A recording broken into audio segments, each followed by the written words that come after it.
After 9 months of living in this hotel room, Leola Vieira, her daughter, and cat are finally moving to a rental home.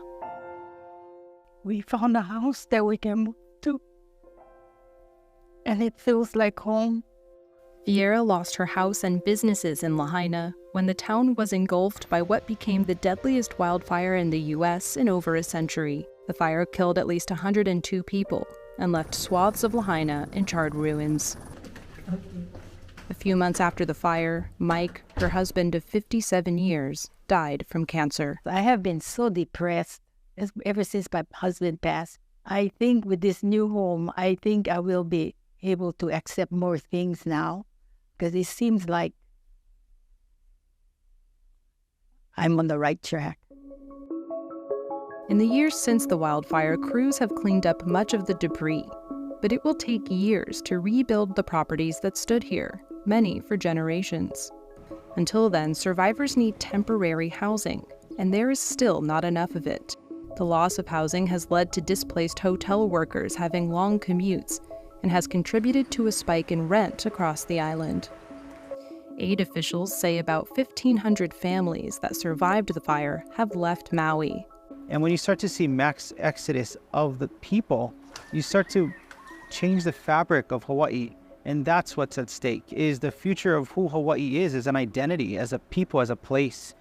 Building housing is going to be critical in the second year. We're building transitional housing. We're changing the laws with short-term rentals and hoping to bring as many as 7,000 short-term rentals back to the market for local families on Maui.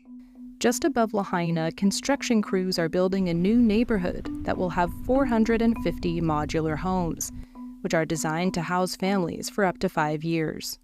A lot of folks said they want to come back to West Maui, they want to be in West Maui, and we took that seriously.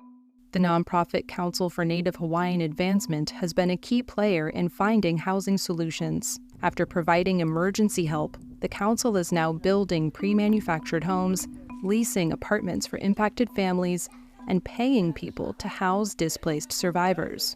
It's all towards the end of helping them repopulate back in Lahaina, and that's going to take time. An hour from Lahaina, Josephine Fraser and her family moved into the first completed home.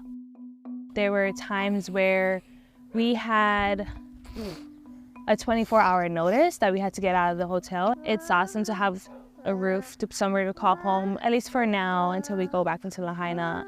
In central Maui, Ron Zambrano is living with his niece in a condo that she bought after the family's home burned. It's a blessing, that's all I can say. It's a blessing. I could be on the street without them, without my family. The council pays her $500 monthly to help cover the costs.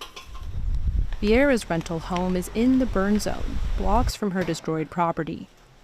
As they moved in, she propped up a picture of her late husband. And we will return to our property that was burned, and we will rebuild, because that was his focus, that we rebuild